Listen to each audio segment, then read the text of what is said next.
जन पडता जडभारी नेमान टळे निर्धारी तुका म्हणे याती हो का तयाची भलती नाही अनेक प्रमाण तन दन तृण जन विठ्ठल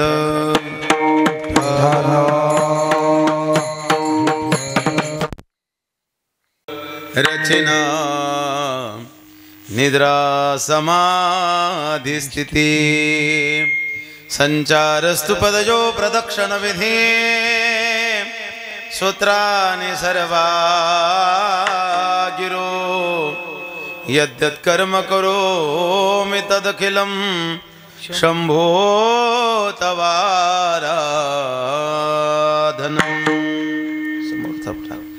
नीलाम्बुजश्यामलकोमलाङ्गं सीतासमारोपितवामभागं पानो महासायकचारुचापं नमामि रामं रघुवंशनाथं महायोगपीठे तटे भीमरत्यां वरं पुण्डरीकाय धातुं मुनीन्द्रये समागत्य तिष्ठन्तमानन्दकन्दं परब्रह्मलिङ्गं भजे पाण्डुरङ्गं पाण्डुरङ्गकरो प्रथमारमणम्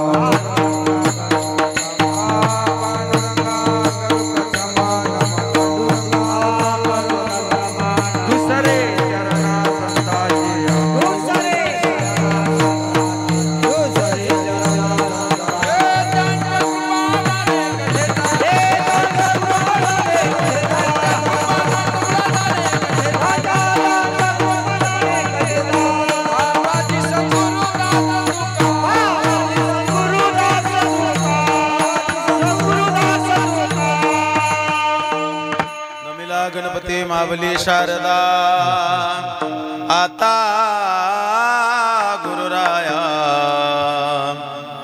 दंडवत हे दुख भंजन मारुती नंदन हे दुख भंजन मारुती नंदन सुनलो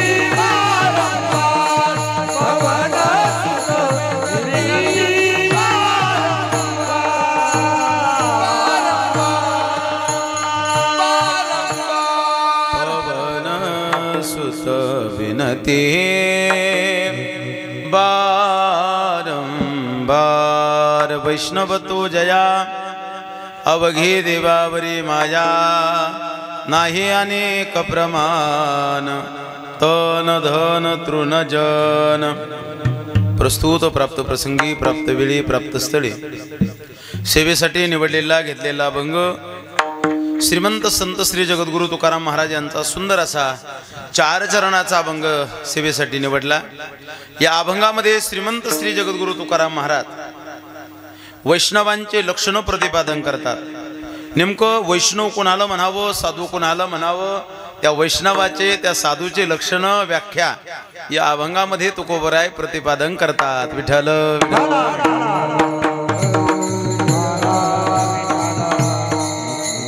अल्पसहा कार्यक्रमाचा परिहार देणं गरजेचं आहे। मायबापो तुम्हाला सर्वांना ज्ञात आहे। परम आदरणीय वैकुंठवासी भगुबाई लिंबाजी जावळे आई साहेबाच्या तृतीय पुण्यस्मरणार्थ हा चालत असलेला एकदिवसीय कीर्तन सोहळा त्यांचे चिरंजीव रामेश्वर भाऊ असतील, ज्ञानेश्वर भाऊ असतील, व आदरणीय लिंबाजी भाऊ असतील, या सर्व कुटुंबाने हा एक दिवसाचा कीर्तनाचा कार्यक्रम या ठिकाणी संपन्न करत आहेत। आईसाहेबाचं तृतीय पुण्यस्मरण आहे आणि या तृतीय पुण्यस्मरणाचा कार्यक्रम आहे। या कार्यक्रमासाठी अनेक वारकरी वैष्णव या ठिकाणी जमा झालेले आहेत।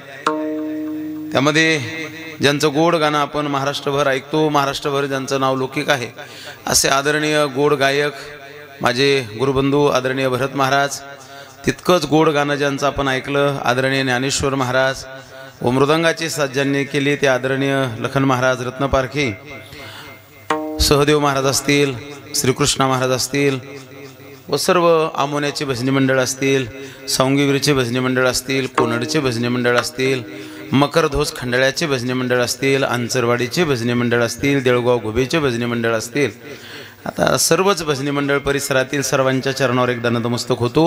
वेळ गमवत नाही, वेळ कमी आहे। अतिशय गोड कार्यक्रम या कुटुंबानं ठेवला। खऱ्या अर्थानं इतका गोड कार्यक्रम पाहून मलाही अंतःकरणामध्ये परम आनंद निर्माण झाला। खरं सांगू का, आईसाहेबाचं तृतीय पुण्यस्मरण आहे आणि तृतीय पुण्यस्मरण इतकं गोड, इतकं सुंदर घरच्या मंडळीनं करावं। आज भगवंतही सुद्धा आनंदित झाला असेल। जो जीव गेला तो तर आनंद आहेच, त्यात शंका घ्यायचं काम नाही। आईसाहेब आज आनंदात आहे, त्यात शंका घ्यायचं कामच नाही। पण खरं सांगू का, माझा पंढरीश परमात्मा सुद्धा खुश झाला असेल। खरं सांगू का, इतका गोड सोहळा तुम्ही सर्व मंडळी करत आहात ना, तुम्हाला खरंच धन्यवाद। हा खऱ्या अर्थानं पुण्यस्मरणच सोहळा याला म्हणतात, पण याला डबल एक नाव आहे, याचं नाव आहे कृतज्ञता सोहळा। ज्या आईनं, ज्या वडिलानं आपल्यावर जीवापाड प्रेम केलं, सांभाळलं, त्या आईवडिलाच्या उपकारातून उतराई होण्यासाठी ठेवलेला कार्यक्रम हा। त्या आईनं आयुष्यभर तुमच्यावर जीवापाड जे प्रेम केलं ना, त्या आईच्या उपकारातून उतराई होण्यासाठी ठेवलेला कार्यक्रम, याला कृतज्ञता म्हणतात। काही कृतज्ञ असतात, पण ही कृतज्ञता आहे, ध्यानात ठेवा। या कलियुगात जर विचार करायला गेलं तर फार बिकट परिस्थिती। आज घराघरामध्ये रावणाच्या कुंभकर्णाच्या विचाराचे मुलं जन्माला आले। मायबापाचं आईचा गेल्यानंतर 3 वर्षानंतर एवढा गोड सोहळा होणं, हे खरंच त्या कुटुंबाला जेवढे धन्यवाद द्यावं तेवढे कमी आहेत। त्या मुलं असतील, त्या सुना असतील, आदरणीय इंदुबाई असतील, सर्वांना धन्यवाद देतो मी। खऱ्या अर्थानं तुम्ही खरंच भाग्यवान आहात। एका माऊलीचा एवढा गोड सोहळा करत आहात तुम्ही। नाही तर सध्याची परिस्थिती मी बोललो ना तुम्हाला, एका कवीनं फार सुंदर वर्णन केलं। ते म्हणतात, कलयुग बैठा मार कुंडली, जाओ तो कहा जाओ,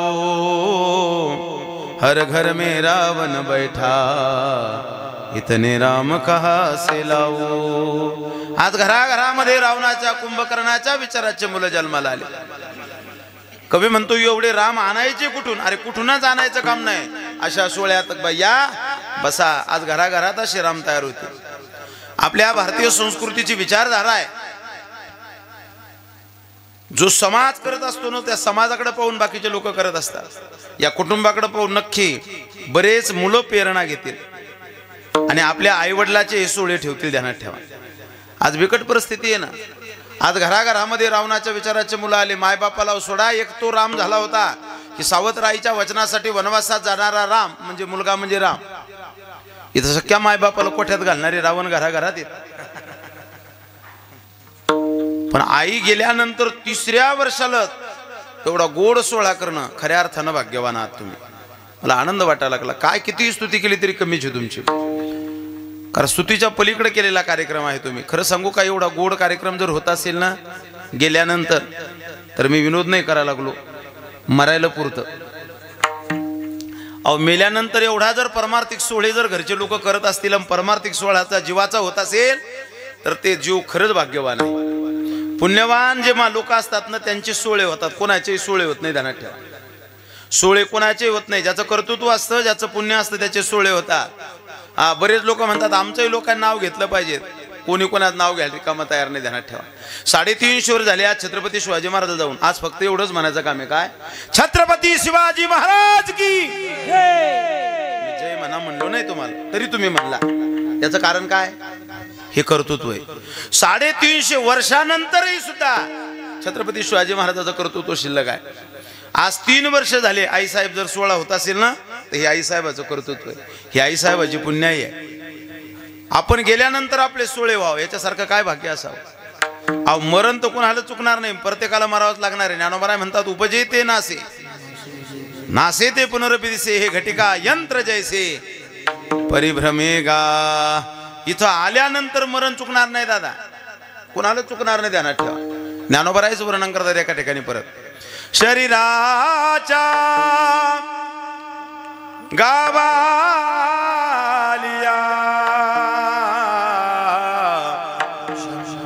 जन्म मृत्यूच्या सोहळिया ना म्हणू नये धनंजया जिया परी. ज्ञानोबराय म्हणतात शरीराच्या गावा आलिया जन्म मृत्यूच्या सोहळिया. या शरीराच्या गावाला आलेत ना तुम्ही, तरी एक ध्यानात ठेवा, तुम्ही श्रीमंत असा का गरीब असा, तुम्ही वैभवशाली असा का गरीब असा गड्या हो, इथं आल्यानंतर एकच गोष्ट सत्य, इथं मरावं लागतं. इथं एकच गोष्ट सत्य, इथं या जगामध्ये काय मरण. बाकी तुम्हाला कोणी खोटं बोलल, आपल्या विदर्भातली भाषा चाट मारल है का नाही. एखादीशी भाऊ चाट मारल, एखादीशी चालू कीर्तनात लाईन चाट मारल, काय धनु दादा है का नाही. अरे बायको चाट मारल एखादीशी. पण खरं सांगू का, मृत्यू कधी चाट मारत नाही, तो बिलकुल फिक्स वेळेस आणि फिक्स टाइमात येत असतो, ध्यानात ठेवा. एका कवीनं वर्णन केलं, ते म्हणतात सज धज कर मौत की शहजादी आएगी, ना सोना काम आएगा ना चांदी आएगी. मरण ज्या दिवशी यायचं ना, त्या दिवशी जर सोन्याचा गंज जरी घेऊन बसले तुम्ही, घे बघा ना काळा हे यमा, अरे अख्खा गंज घे.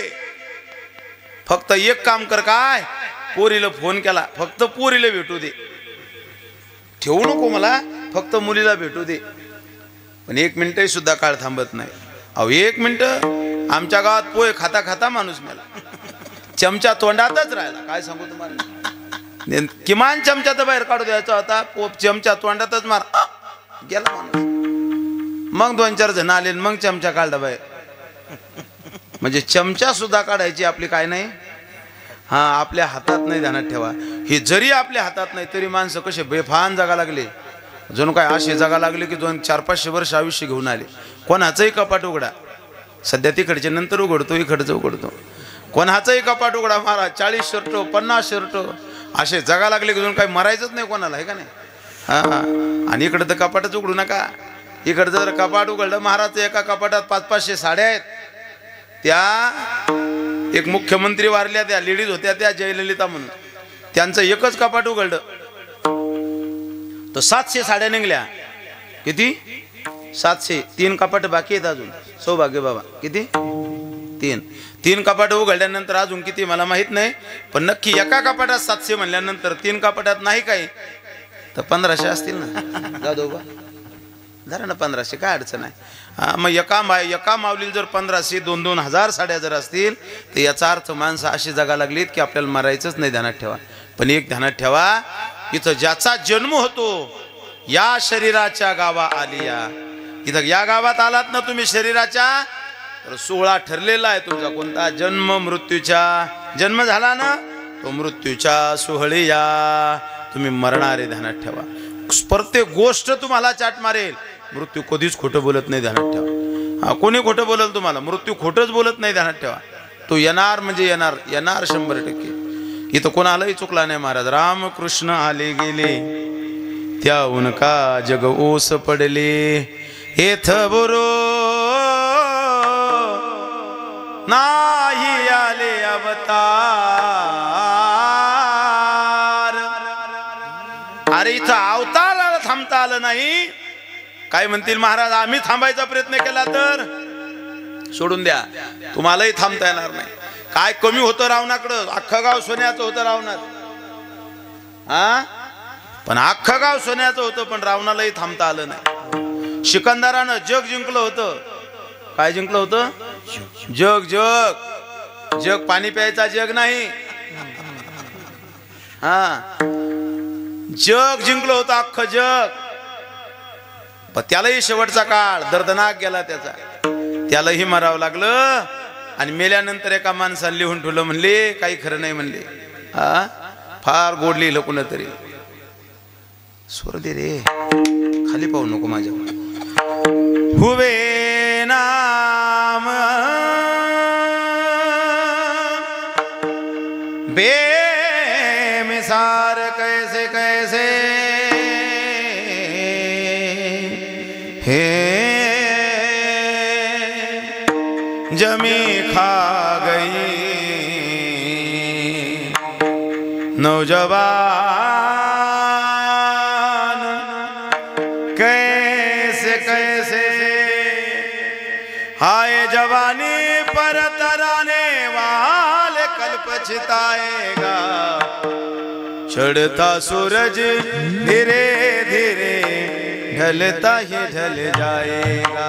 ऐका, अरे सूर्य निघणार आहे आणि सूर्य माळवणार आहे, तसा तुम्ही जन्म जर झाला असेल तर तुम्ही मरणार आहात. आजा मेला पंजा मेला बाप बसला गेला.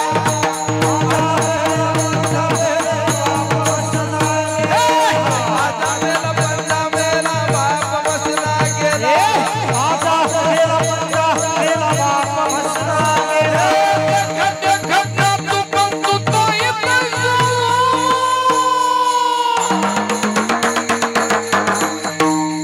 उठा उठा उठा दागा पाठी भय आले मोठी. हा उठा उठा दागा पाठी भय आले मोठी. हे देखत ना तू तो ही कैसा झाला. हे उठा उठा दागा पाठी भय आले मोठे. उठा उठा दागा पाठी भय आले मोठे.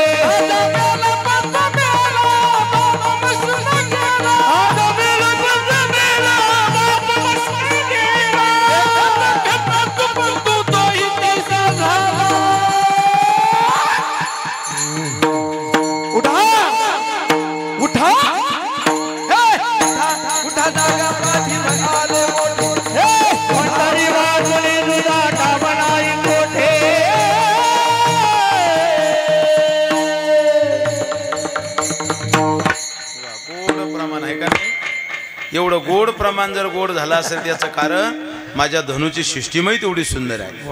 एकदा धनुच्या सिस्टीम साठी टाळ्या वाजवा. मस्त आहे, नको टेन्शन घेऊ तू. तू जरा फ्रेश माझ्याकडे बघ, याच्यापेक्षा काय चांगलं असतं येड्या.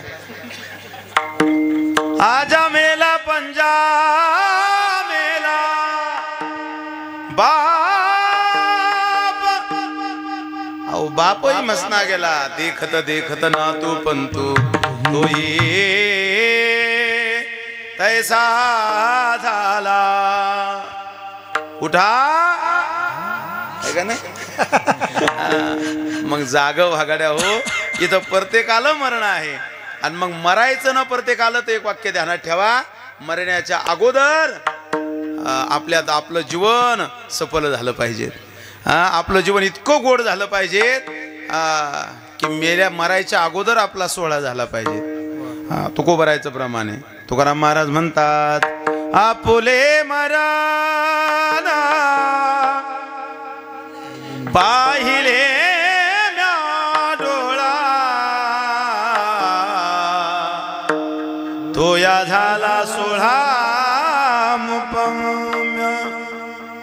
अहो आपल्या मरण्याच्या अगोदर आपला सोहळा झाला पाहिजे. आणि सोहळा व्हायसाठी एक वाक्य माझं ध्यानात ठेवा, मी प्रत्येक वेळी सांगतो, आजही सांगीन. इतकं गोड जीवन जगा की आपण रस्त्यानं चालायला लागलो लोकांना वाकून राम राम घालावं. इतकं गोड जीवन असलं पाहिजे माऊली. आपण बसलो की लोकांना आपल्या जवळ येऊन बसावं, इतकं गोड जीवन असावं. आणि आपण मेलो की लोका डोळ्यात पाणी यावं. संपलं जीवन. कोण पाहा लागलं तुमच्याकडे एकदाने किती आहे, गहूपोत किती आहे, झुंबर किती किलोच आहे, कोणी पाहत नाही गड्या हो. अरे सिकंदरासारख्या राजाचा मेळ नाही जमला, तुमचं आमचं काय घेऊन बसले गड्या हो. इतकं तिरस्कृत जीवन नसावं. एका शायरचं वाक्य आहे, ते म्हणतात, जन्म मिलना भाग्य की बात है, जन्म मिलना भाग्य की बात है, मौत आना ये तो समय की बात है, लेकिन मौत के बाद भी सबके दिलों में राज करना ये आपने किए हुए कर्मों की बात है. 350 वर्षानंतरही सुद्धा प्रत्येकाच्या हृदयात राज्य ज्या महात्म्याचं आहे त्यांचं नाव छत्रपती शिवाजी महाराज आहे. आपण गेल्यानंतर लोकांच्या हृदयात जिवंत राहिलो पाहिजे. ऐका ना, आज आईसाहेब जाऊन 3 वर्ष झालीत, पण 3 वर्षानंतर सुद्धा आईसाहेबाचं ध्यान येतं की नाही प्रत्येकाला ध्यानात ठेवा. 3 वर्षानंतर ध्यान येतं, आपल्याला तसं ध्यान आलं पाहिजे आपलं सुद्धा. नाही 3 वर्ष जमल तुमच्या कोणतं एक काम करा, पॅकेज देतो मी, 1 वर्ष तरी तुम्ही ध्यानात राहिले पाहिजे. वर्ष श्राद्ध होतं जाऊ द्या, वर्ष श्राद्ध लय होत असेल तर 6 महिन्यापर्यंत तरी जगा, म्हणजे लोकांच्या ध्यानात राहिलं पाहिजे. 6 मास आहे हो म्हणले त्याचं, का 6 मास जास्त होतं, जाऊ द्या नका 6 महिने जगू, मेल्यानंतर किमान सुतूक पिटूस तर जगा. आता किती झोपले का सगळे, सुतूक पिटूस तर जगा. लोकांच्या ध्यानात राहिलं पाहिजे की हो सुतूक पिठात राहिलं हो, थांबा म्हणले सध्या सुतूक काही जास्त होत असेल तर मी पुन्हा पॅकेज देतो. किमान म्हणले किमान काय, राख उचलूस तर जगा, म्हणजे सावडण उचतर. नाही तर तुम्ही इकडं तुम्हाला फुकावून शेजाऱ्यान म्हणा ठेवकडे कर भजे, बायकून म्हणाव शेजारी माणूस मेला जाऊ दे रोज मरी त्याला कोण रडे. इतकं तिरस्कृत जीवन असावं का माणसात सांगा. आई भाग्यवानच होत्या, पुण्यवान होत्या, म्हणून हा सगळा सोहळा या ठिकाणी उभा आहे, ध्यानात ठेवा. मी तर म्हणतो असा जर सोहळा होत असेल ना तर प्रत्येकानं मेलं पाहिजे. काय आनंद आहे, मरायचंच ना कव्हा तरी. मग कव्हा तरी मरायचं असेल तर इतका गोड सोहळा होत असेल तर मरायला काय अडचण आहे. महाराज म्हणतात याजसाठी केला होता अट्टहास, शेवटचा दिवस गोड भावा, शेवट तो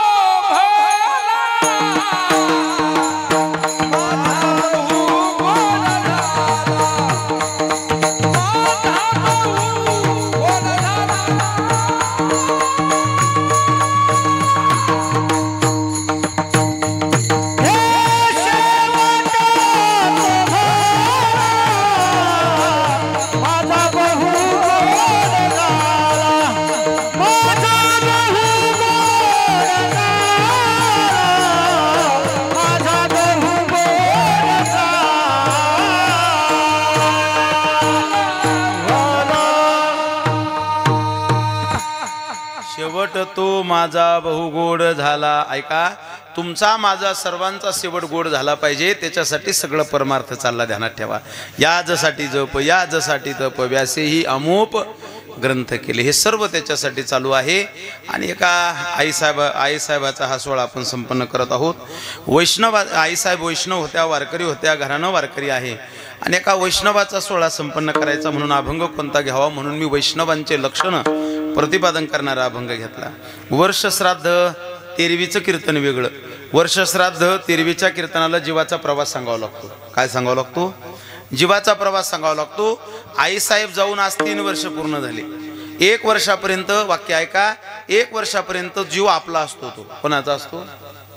आपला असतो. 1 वर्षानंतर काय होतं? जीव हा परमात्म्यात विलीन होत असतो.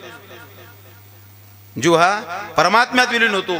13वी पासून तर वर्षश्राद्ध पर्यंत जीवाचा प्रवास. कधीपासून? माणूस लोक म्हणतात मेलं की झालं, येडेवाणी करा जाऊ नका. मेलं की झालं नाही, मेलं की खऱ्या अर्थानं बेजार आहे पुढे. हा, मेलं की तिथून पुढे खरा प्रवास आहे. जे कर्म केलं त्या कर्माचा भोग तिथून पुढे भोगावा लागतो, माणसाला ध्यानात ठेवा. 13वी नंतर प्रवास सुरू होतो. 13वी या शब्दातच अर्थ आहे. म्हणले गाव काय झालं? म्हणले ते. म्हणले कुठे गेले? म्हणले रवी. रवी म्हणजे सूर्य. रवी म्हणजे सूर्य. सूर्य म्हणजे प्रकाश. कुठे गेला? म्हणले जीव. म्हणले ज्या स्थितीतून आला होता त्या स्थितीत गेला. जीव कोणत्या स्थितीतून आला? प्रकाश स्थितीतून आला. जीव काय आहे? ममय वांशोज्व लोके जीव भूत सनातन मनःष्टानेंद्रियानि प्रकृतिस्थानि कर्षति. जीव हा साक्षात भगवंताचा अंश आहे. आणि भगवंताचं स्वरूप काय आहे? बोला, काय स्वरूप आहे? टेन्शन घेऊ नका तुम्ही. काय स्वरूप आहे? अहो चैतन्य स्वरूप आहे. मग चैतन्य कशाला म्हणायचं? प्रकाशाला म्हणा. मग सध्या प्रकाश कशाचा आहे? बोला, सूर्याचा. मग सूर्याला काय म्हणतात संस्कृत मध्ये? रवी. मग म्हणले का काय झालं? ज्या स्थितीतून तो जीव येतो परत त्या स्थितीकडे गेला. म्हणले कुठे गेला? म्हणले रवी. म्हणले कोण? म्हणले ते. ते कुठे गेले आता? म्हणले ते रवी. म्हणजे आता ते रवीच्या दिशेने निघाले, स्वयंप्रकाशाकडे निघाले. ते रवी म्हणजे आता ते तिकडे निघाले. किती दिवस? 1 वर्ष. किती वर्ष लागतो?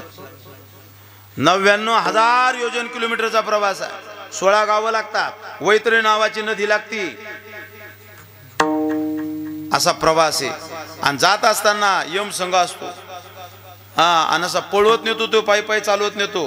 तुम्ही म्हणसा शरीर तर जळलं, मग संघ काय? संघ आहे ना, सूक्ष्मदेह आहे ना. पडला तो स्थूलदेह, पडतो तो कोणता देह असतो?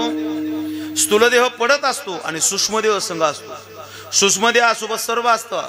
सूक्ष्मदेह कशाचा बनतो? पंच ज्ञानेंद्रिय. ऐका बरं का, पंच ज्ञानेंद्रिय आणि अंतःकरण याचं नाव काय? सूक्ष्मदेह.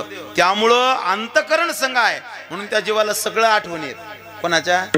ती माझी पत्नी आहे, तो माझा मुलगा आहे, ती माझे भाऊ आहे.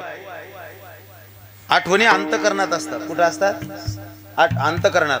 म्हणून अंतःकरण सोबत आहे. अंतःकरण कशाला म्हणतात? मन, बुद्धी, चित्त आणि अहंकार हे सगळं याचा समुचय म्हणजे अंतःकरण. ऐका. आणि पंच ज्ञानेंद्रिय. ज्ञानेंद्रिय कशाला म्हणायचं? जे कर्मेंद्रियाला ज्ञान करून देतात ते ज्ञानेंद्रिय. कर्मेंद्रिय कशाला म्हणायचं? कान हे कर्मेंद्रिय. काय काम याचं? ऐकणे. तोंड याचं काय काम आहे? बोलणे. मग पडलं काय इथं? इथं कर्मेंद्रिय पडली. इथं काय पडलं? कर्मेंद्रिय पडलं. आणि ज्या ज्ञानेंद्रिय त्या कर्मेंद्रियाला ज्ञान करून देतात ते ज्ञान करून देणारा निघून गेला. म्हणले का काय झालं? म्हणले गेला ना माणूस. गेले म्हणले राजा. का कस का गेले? म्हणले तोंड इथंच आहे. म्हणले तोंडीत आहे पण बोलणारा गेला ना. काय बोलतात माणसं? तोंडीत आहे पण कोण गेला? मी तुमच्या भाषेत बोलू लागलो. कोण गेलं? बोलणारा गेला. म्हणले डोळे इथंच आहे. म्हणले पाहणारा गेला ना. कोण गेला? हरिभाऊ. हरिभाऊचे ना. कोण गेलं? पाहणारा गेला. म्हणले मग आता कान तर इथंच आहे, मग गेलं कोण? म्हणले ऐकणारा गेला ना. म्हणजे ऐकणारा जो आहे ते ज्ञानेंद्रिय, बोलणारा जो आहे ते बोला बोला ज्ञानेंद्रिय. मग हे सोबत काय गेलं? म्हणून माणूस मेल्यावर सुद्धा त्या माणसाला दिसत असत. मेलेल्या माणसाला का? कारण पाहणारा संघ आहे त्याच्या. फक्त त्याला कर्मेंद्रिय डोळे त्याच्या जवळ नाहीत. त्याला पाहता ते दिसतं. त्याला बोलता येते. फक्त बोलण्याचं साधन त्याच्या जवळ नाही. तोंड इकडे खाली आहे ना. म्हणून ते बोलत असतं कधी कधी. त्या यमाला म्हणत असते सोड सोड सोड सोड मला. आहे का नाही? प्रार्थनाही करतं ना ते. एक वेळ कारी या दुःखा वेगाळे, एक वेळ कारी. जेव्हा त्या पाश मध्ये बांधले जात त्याला तेव्हा ते म्हणतो सोडा, एकदा सोडा फक्त मला. बोलत असतो ते म्हणजे त्याला बोलल्या जातं. ऐका, मला हे चिंतन सांगायचं नाही. हे चिंतन वर्ष श्राद्धाला असतं. कारण हे चिंतन सांगत बसलो तर माझा अभंग राहून जाईल. आणि अभंग पूर्ण सांगणार आहे मी. कारण हा काही सप्ताह नाही, ठराविक कीर्तन नाही की 11 वाजे लोक चाललं पाहिजे. 4 वाजे लोक चाललं तरी चालतं. ऐका, ती आईसाहेबाची सेवा होईल. ऐका ऐका मी काय सांगायला लागलो. आणि मग हे ज्ञानेंद्रिय अंतःकरण याचं बनतं सूक्ष्मदेह. आणि मग तो सूक्ष्मदेह कुठं जातो? तो स्वयं त्याच्या जिथून आला तिथं जातो. आणि तिथं गेल्यानंतर पुढे एक एक पायरी. मग सूक्ष्मदेह, नंतर कारण, नंतर महाकारण. पुढचा प्रवास मला नाही सांगायचा तुम्हाला. ऐका ऐका. मग काय झालं? म्हणले कोण? म्हणले ते काल इथपर्यंत होते ते. नको नको नको तुम्ही बसा. गोड वादक माणूस त्यान पान द्यावा, गोड द्यावा का? म्हणजे ड्रेस आज आला नाही म्हणून तुम्ही काही बेजार कराल का लेकराला माझ्या? ड्रेस आहे अंगावर त्याच्या. चला ऐका ऐका ऐका ऐका. मी काय सांगायला लागलो? मग ते स्वयंस्थितीपर्यंत पोचतात.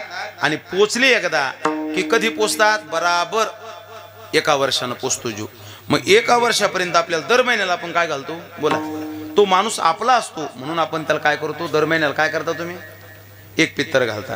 मग कौरक करायचं हे शास्त्रानं सांगितलं ते सांगायला लागलो. हा, मनान नाही. माझ्याकडे पुरावे, मी खिशातलं बोलत नाही. शास्त्रानं सांगितलं 1 वर्षापर्यंत तो जीव तुमचा आहे. मग 1 वर्ष झालं की एकदा का तो ईश्वर स्वरूप झाला तर त्याचा आणि तुमचा काही संबंध राहिला नाही. मग म्हणले पुढं कर्मधर्म करायचा का नाही? शास्त्रानं सांगितलं आवश्यक नाही. बरं का बापू, शास्त्रानं काय सांगितलं? आवश्यक नाही. काही लोक म्हणतील महाराज काही सांगायला लागले तुम्ही. मी जे सांगतो ते शास्त्र आहे. आवश्यक नाही. कोणासाठी? त्या जीवासाठी. कारण तो जीव आता राहिला नाही. जर राहिला म्हणा आपणच म्हणतो काय उपजेते नासे नासे ते मग कुठेतरी जन्माला आल्या म्हणल्यावर तो जीव राहिला का आता? त्याच्यासाठी आता कर्म शिल्लक नाही, कर्म केलं तरी चालेल, त्या जीवासाठी वैयक्तिक ध्यानात ठेवा. मग पण त्या घरच्या मुलासाठी आणि घरच्या लोकांसाठी कर्म करावंच लागेल. का करावं लागेल? कारण त्यांनी केलेला जो उपकार आहे, त्यांनी केलेलं जे कर्तृत्व आहे, त्यांना ते करावं लागेल. त्या आईसाठी तुम्ही केलं आणि नाही केलं तरी चालेल. आईला आता तुमच्या माथं काही गुंतलेलं नाही, पण तुमच्यासाठी ते करणं गरजेचं आहे. म्हणून गेल्या 3 वर्षापासून हे कुटुंब हा सोहळा करतायत. वैष्णवाचा सोहळा आहे, ऐका, आईसाहेबाचा सोहळा आहे आणि वैष्णवाचा सोहळा आपण करत आहोत. म्हणून आज वैष्णवपर अभंग घेतला. अभंग वैष्णवपर आहे. तुकोबरा या अभंगामध्ये वैष्णवांचे लक्षण प्रतिपादन करतात. थोडं ध्यान देऊन ऐका. आता या अभंगामध्ये तुकोबरा नेमकं वैष्णव कोण करतात? सध्याच्या काळामध्ये या कलियुगामध्ये कोणाला वैष्णव म्हणावं कोणाला साधू म्हणावं कळणं. कोणीही कोणाला साधू म्हणा लागलं, वैष्णव म्हणा लागलं, नंतर बेजाऱ्या व्हायला लागल्या माणसाच्या. आमच्या घरा शेजारी एक जण गेला बाहेर गावाला आणि त्यानं एक फोटो आणि एक पोथी आणली आणि ती मांडली घरी आमच्या घरा शेजारी.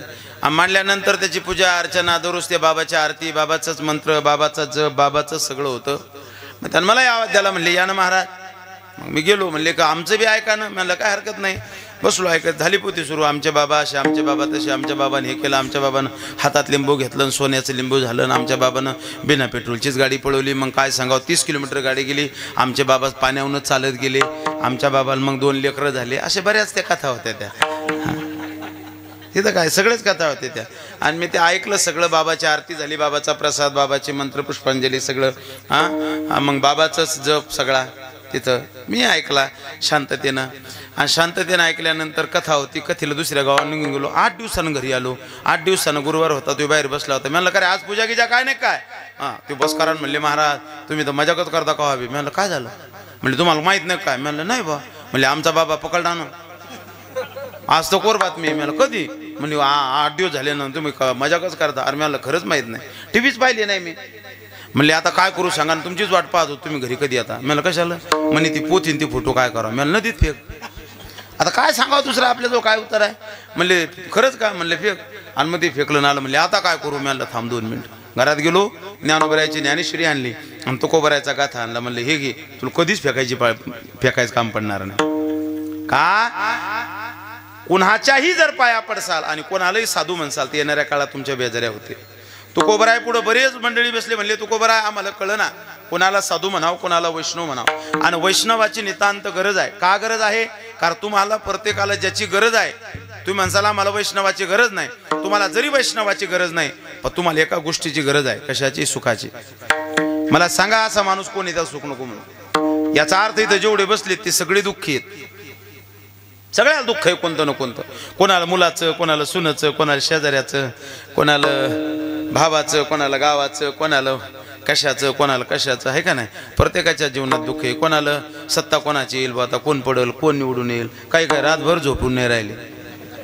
ज्यानं पैसे खर्च केले जीव भरायला ते घोरू राहिलं, हे रिकामेच बेजार आहेत ना. काही काही असेही बेजार काही काही येडे लोक आहेत. प्रत्येक गावात असतात. ते तुमच्या गावात असतील यात काही नवल नाही, आमच्याही गावात आहे. वेगळं टेन्शन मारा. टेन्शन कोणा गाव कळलं पाहिजे ना. येलं टेन्शन रातभर कसं होईल कसं होईल, बरं किती माताने येतील, बरं काय होईल. अरे झोप ना मुका टाइम, कशाला डोक्याला ताण घेतो तू?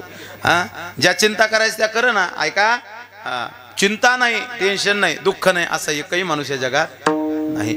मग प्रत्येकाच्या जीवनात दुःख आहे आणि अपेक्षा एकच आहे सर्वांच्या, की काय मी सुखी झालो पाहिजे.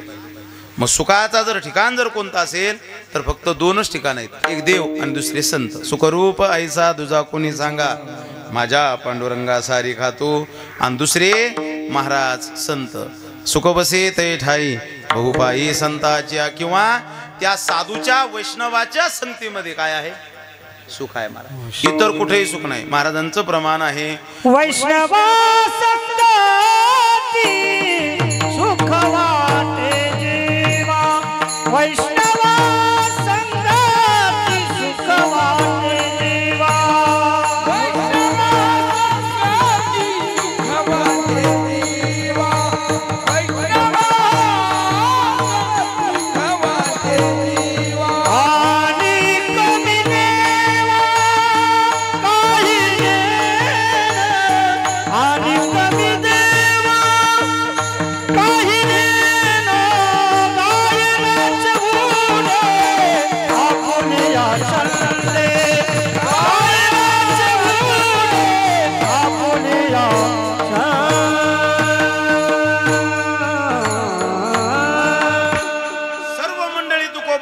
झाले तुकोबराला म्हणतात तुकोबराय अहो आम्हाला सुखाची नितांत गरज आहे, काय करावं आम्ही? महाराज म्हणले काहीच करू नका. वैष्णवा संगती सुख वाटे जीवा. तुम्हाला सुख हवंय ना? तुकोबराय म्हणले हो तुकोबराय तुम्हाला कुठं सुख वाटतं? तुकोबरायने उत्तर दिलं वैष्णवा संगती मला सुख वाटतं, पण कोणाच्या संगतीत वाटतं? वैष्णवाच्या. आणि मग सर्वांनी प्रश्न केला तुकोबराय इथपर्यंत ठीक आहे, धावते बेगा तिथपर्यंत आलो, आता इथून पुढे आहे का? महाराज वैष्णवाच्या संगतीत जर सुख आहे तर आम्हाला सुख पाहिजे, पण नेमका प्रश्न असा आहे वैष्णव कोणाला म्हणावं हा सगळ्यात मोठा प्रश्न आहे. वैष्णवासारखे दिसणारे लोक बरेच आहेत, कोणाला वैष्णव म्हणावं कळत नाही. का हो तुकोबराय? ज्याच्या अंगावर भगवे कपडे त्याला वैष्णव म्हणलं तर चालेल का? तुकाराम महाराज म्हणले नाही, तसं नाही. वरी भगवा झाला नामे हो, वरी भगवा झाला नामे.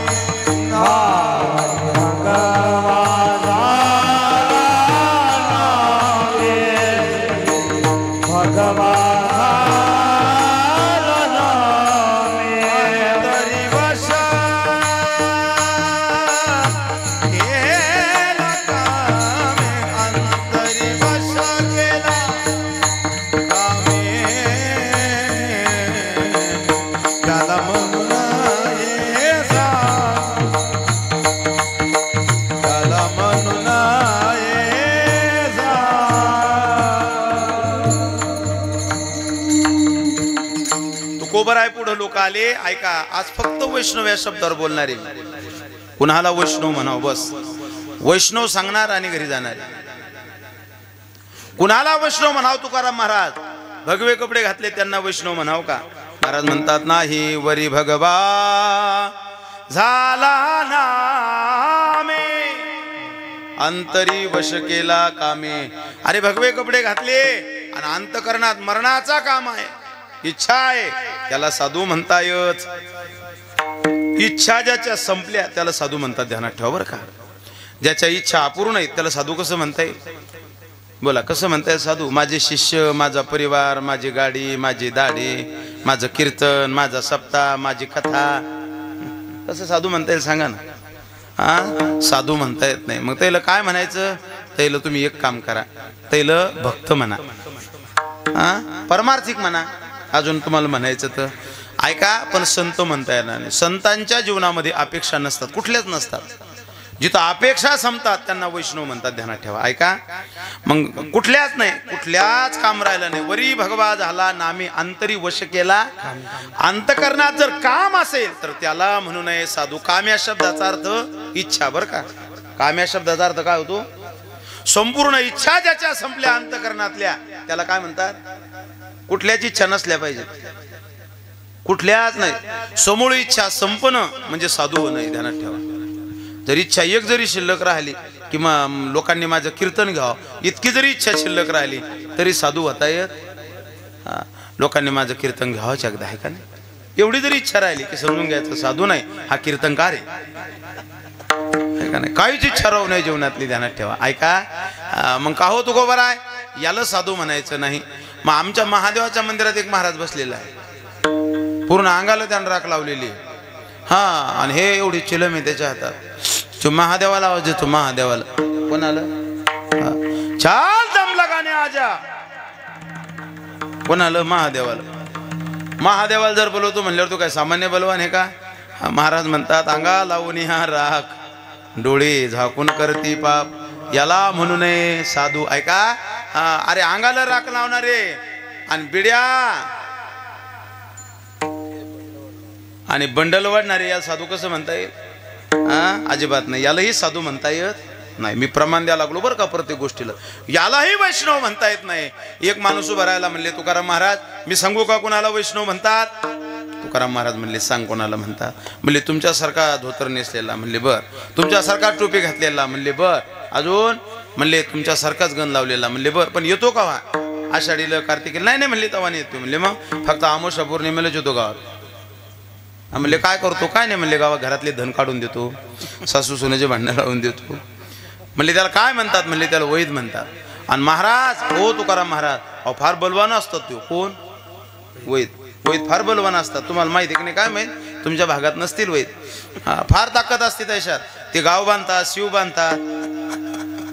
आजबराव बोलून मला चांगलं माहिती आहे, आम्ही बऱ्याच महाराजांसंग फिरलेलो आहे. हा शिव बांधतात ते शिवा, अहो शिव बांधतात यात नवल नाही, मारुती बांधतात ते पाटील. हा साधी ताकद नसते अशात. कोणात? हा नंदूभाऊ नाद नाही करायचा त्याचा. आमच्या गावातले एक वैद मारुतीच्या मंदिरावर बसलं आणि हे मुसळधार पाणी सुरू झालं आणि त्याचे मंत्र सुरू झाले. कोणाचे? त्या वैदाचे. तुम्ही काही पाठ करू नका, फक्त ऐका. हा त्यांना असा राग घेतले हातात आणि ते मारुती बांधणं चालू केला. असा वरी हात केला, चाल चाल चाल चाल चाल चाल चाल चाल सूरज बांधू चांद बांधू, ते सुरू झाले असते. चाल बंगाल में रहने वाली चल चल चल चल चल चल सूरज बांधू चांद बांधू हनुमान बांधू गाव बांधू चल. सामान्य ताकद नसते. हनुमान चांद सगळेच बांधायला निघाला. कोण? तो बाबा. पाणी मुसळधार चालू, हनुमान बांधू लागला, गाव बांधू लागला. त्या चालू ते चल चल चल चल अंगाल बंगाल में रहने वाली चल सूरज बांधू चांद बांधू हनुमान बांधू हे बांधू असं करायचं ते. तुम्ही म्हणसाल तुम्हाला कसं काय येतंय? मला सगळं येतं. चला ऐका फक्त. आणि मग त्याचा तो मंत्र जपणं चालू ते सगळं चालू. काय झालं? त्या पाण्यानं त्याच्या घराची भीत पडली. बायको हातपात पाठीमागून आली की नवरा गेला कुठं. हा आणि ती आली ना, आल्यानंतर ती पाठीमागून आली. पाहते यात चालू चल अंगाल चल बंगाल में रहने वाली आली काली बंगाल में रहने वाली चल चल चल चल चल चल सूरज बांधू चांद बांधू Hanuman good good good good good ते सगळं चालतं. त्याचा गडगड चालू. जी बाई आली अशी कमरेत लात मारली, त्याच्या एका लातच खाली पडली. जास्त मोठ्यान झाली रे कंबर. एका लातच ते खाली पडलं. खाली पडल्यानंतर बायकून ते पाहिलं वरी. त्यानं बायकोवर म्हणलं काय झालं? म्हणले ते आली काली बंगाल मेरे आली हनुमान चांद नंतर बांधू. ती भीत पडली, भीत बांधू चाल घरी म्हणले. मग आशा साधू म्हणता येईल का? आशाला वैष्णव म्हणता येईल का? याला म्हणू नये बोला साधू. याला नाही वैष्णव म्हणतायत, याला नाही साधू म्हणतायत. असं तुकोबराय पुढे सर्व मंडळी आली आणि तुकोबरायला म्हणले तुकोबराय याला साधू म्हणायचं नाही, याला वैष्णव म्हणायचं नाही. पण ओ तुकोबराय नेमकं वैष्णव कुणाला म्हणायचं, कुणाला वैष्णव म्हणावं? येणाऱ्या काळात आम्हाला वैष्णव कळणं गरजेचं आहे. आम्ही कुणाच्याही पुढे पाया पडू, कुणाच्याही पुढे नतमस्तक हो आणि कुणाच्याही पायावर आमचं पाय मस्तक आखल्या जाईल. तुकोबराय येणाऱ्या काळात आम्हाला वैष्णव कळला पाहिजे आणि तो यथार्थ रूपानं कळला पाहिजे. आम्हाला वैष्णव सांगा. त्यावेळेस तुकोबराय अभंगाच्या पहिल्या कडव्यात वैष्णवाची वैष्णव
माऊली भरतभाऊ म्हणले की चिंताच करायचं काम नाही, आहे का नाही? गोड गातात ते.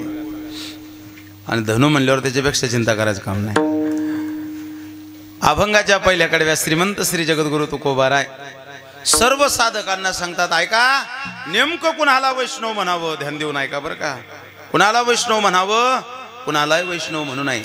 कुणाला म्हणावं मग? वैष्णव तो जया अवघी देवावरी माया.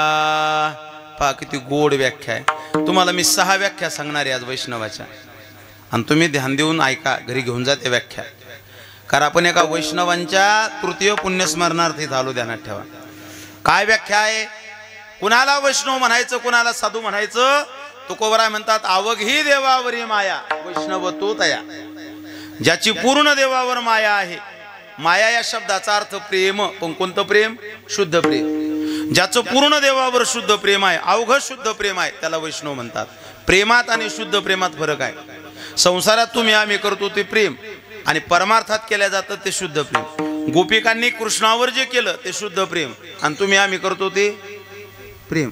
मग प्रेमात आणि शुद्ध प्रेमात फरक आहे. ऐका हा, ध्यान देऊ. शुद्ध प्रेम कधीच कमी होत नाही, जास्त होत नाही. काय बोललो मी? शुद्ध प्रेम कमीही होत नाही आणि जास्तही होत नाही. प्रेम हमेशा कमी जास्त होत राहतं. हमेशा म्हणजे जर मास्तर असेल, पगार जर आला की ती प्रेम त्या दिवशी लय वाढतं. पोहे करू का? चहा करू? तुम्हाला भूक लागली असेल ना, तुमच्याकडे पाहिलं का असं तटतट जीव तुटतो, असं लय असं कस तरी होतं. घ्यान जर चहा घ्यान, पहा बरं कसा चेहरा झाला. वाढ प्रेम का? पगार आला, पगार आला, पगार. हा, हे सगळं येतं जे आमच्याही रातच्या 12-1 वाजता प्रेम हे वाढतं, प्रेम वाढतं. आले का तुम्ही? हो. चहा करू?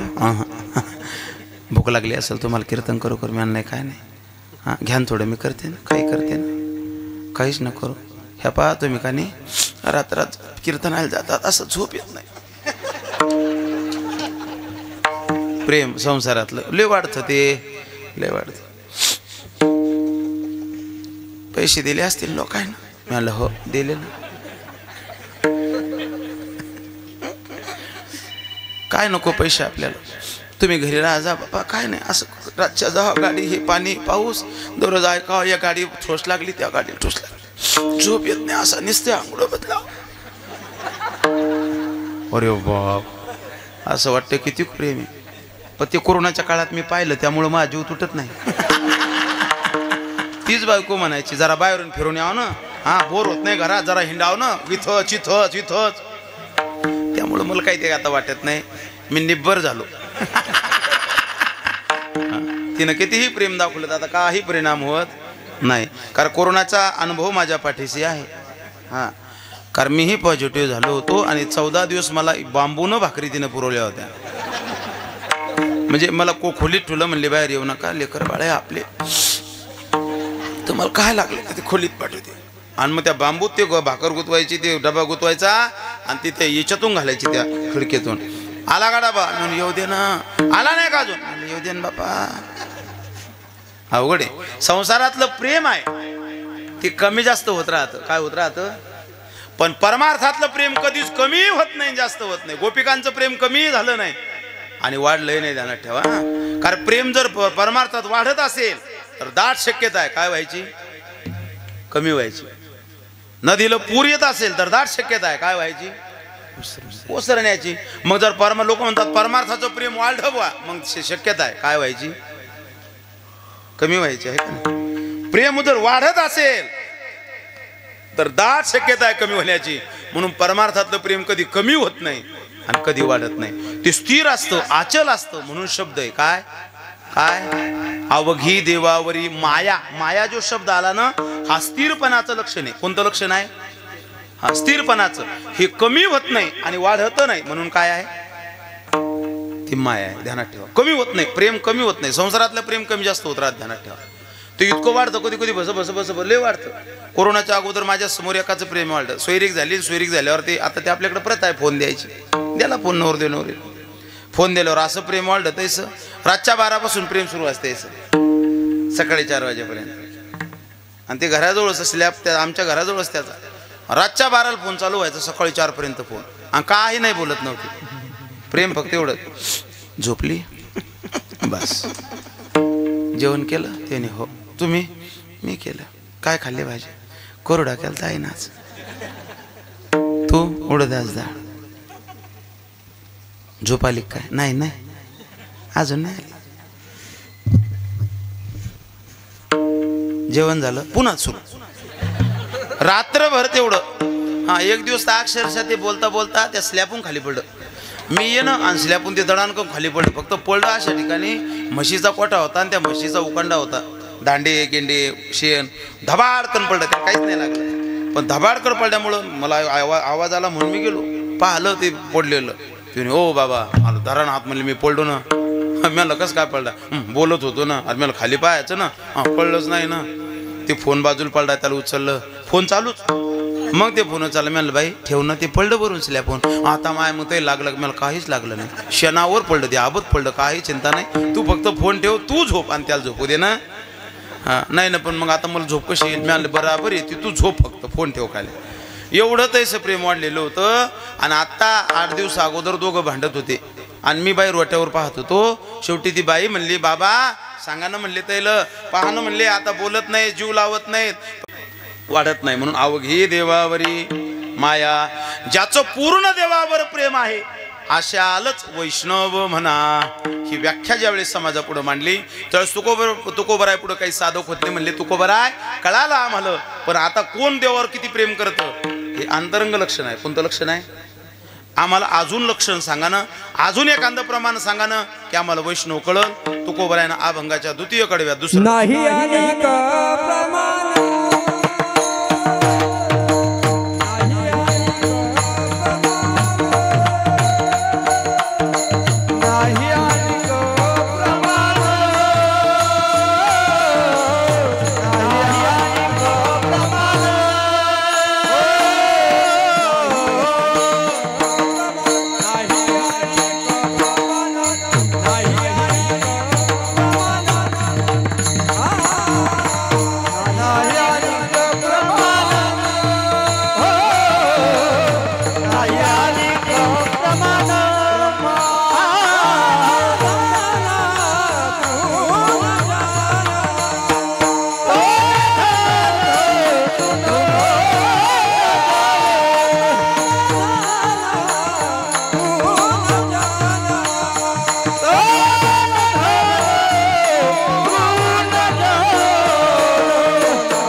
अभंगाच्या द्वितीय कडव्यात श्रीमंत श्री जगद्गुरु तुकोबाराय वैष्णवाची परत एक व्याख्या सांगतात. कुणाला वैष्णव म्हणायचं?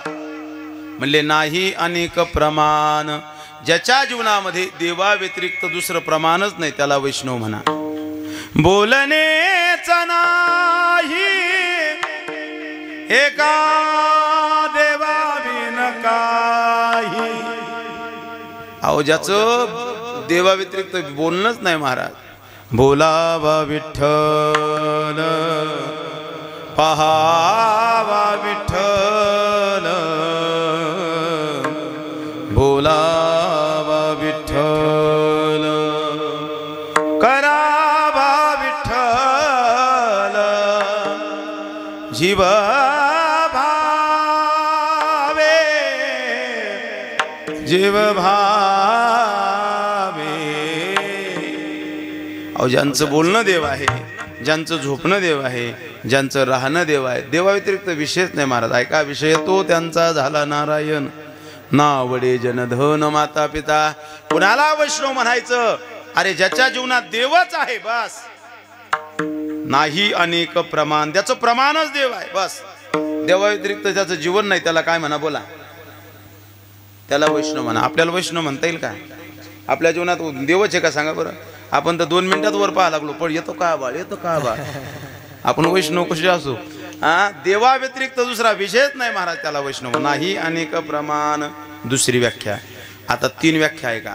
कुणाला वैष्णव म्हणायचं? जे तनाल धनाल आणि जनाल तृणवत समजतात त्यांना वैष्णव म्हणा. येऊले बाबा कशाला?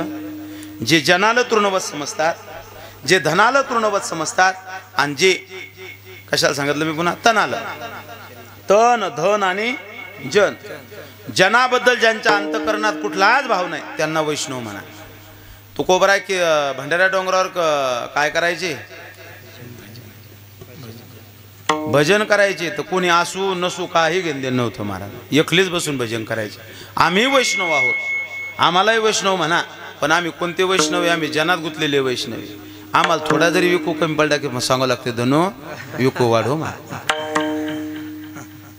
विको म्हणजे जन, माईक म्हणजे जन, चांगला वादक म्हणजे जन. आम्ही वैष्णव आहोत. पण कोणते वैष्णव आहोत? जनात गुंतलेले. तुकोबरायला जनाची गरज नव्हती महाराज. एकलेच बसायचे भजन करायचे आहे का नाही. जनाची गरज नव्हती कोणाला? तुकाराम महाराजाला. नंबर 1. नंबर 2, ज्यांना धनाची गरज नाही त्यांना वैष्णव म्हणतात. आमच्याबद्दल बोलू नका. आमचं न बोललेलंच बरं. झाकली मोठ 4.25 लाखाची. आमचं जर 1,000 कमी पडले तर आम्ही पाकिटं फेकून गाड्या 5-5 किलोमीटरून मागा आणतो. बरोबर. किती? 5. त्यामुळं आम्हाला वैष्णव म्हणता येणार? कसं म्हणता येईल सांगा ना मला तुम्ही. हा, तुकोबारायचा संसार ज्यावेळी छत्रपती शिवाजी महाराजांना पाहला, एक पत्नी अन्न करता करता मरावी, भाऊ कायमचा निघून गेला आणि दुसरी पत्नी ते मुलं रडू लागले. आई अगं 4 दिवस झाले पोटात अन्नाचा कण नाही, आई दे ना ग खायला काहीतरी. आई चक्राया लागल्या ग आई, आई दे ना खायला. आणि छत्रपती शिवाजी महाराजांना पाहला तो संसार, मुलं रडा लागले. आई म्हणते बाळा अरे 3 दिवस झाले घरात काय नाही, काय दिले लेकराव खायला? काय नाही घरात. माझ्या राजानं पाहिलं की एवढ्या मोठ्या महात्म्याच्या घरात ही अवस्था असावी. राजा गेला आणि सेनापतीला सांगितलं हे सगळं सोनं, हे सगळे कपडे लत्ते सगळे घेऊन जा तुकोबरायला. हा, नजराना पाठवला आणि तो सेनापती आला आणि त्यानं आवाज दिला तुकोबरायच्या दारात येऊन, हो तुकाराम महाराज आहे का घरात? तुकाराम महाराज आले बाहेर. म्हणले काय होतं बोला ना जी. म्हणले छत्रपती शिवाजी महाराजांना हा नजराना पाठवला तुम्हाला, हे सोनं आहे रुपये सगळं तुम्हालाच दिलंय, हे घ्या म्हणले. ते तुकाराम महाराज होते. जर मी असतो तुकाराम महाराज म्हणले सोने रुपया मृत्तिके समान. अहो हे मातीसारखं आहे, आम्हाला घेऊन जा वापस. म्हणले काय सांगायचं? म्हणले आम्ही तेने सुखी म्हणा विठ्ठल विठ्ठल मुखी. आम्ही त्यानं सुखी हो. राजाला म्हणावं सांगा, तेल म्हणा फक्त विठ्ठल विठ्ठल म्हणा बस.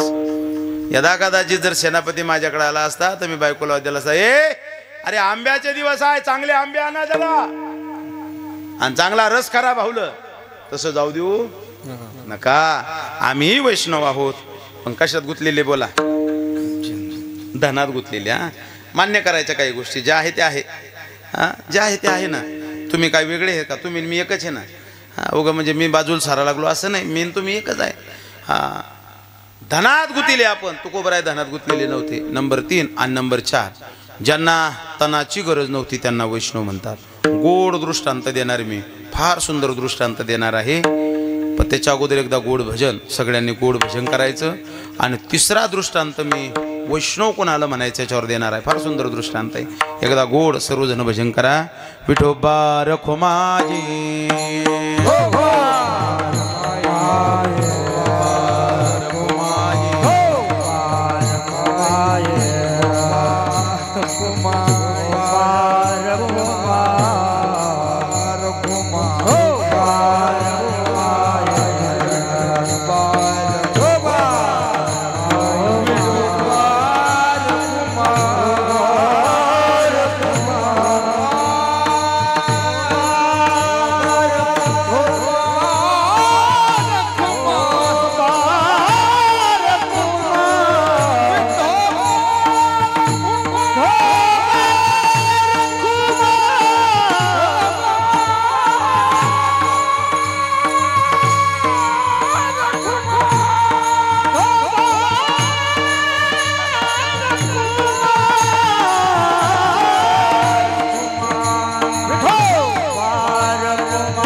देवानं एक वेळेस विचार केला याची परीक्षा पाहायची.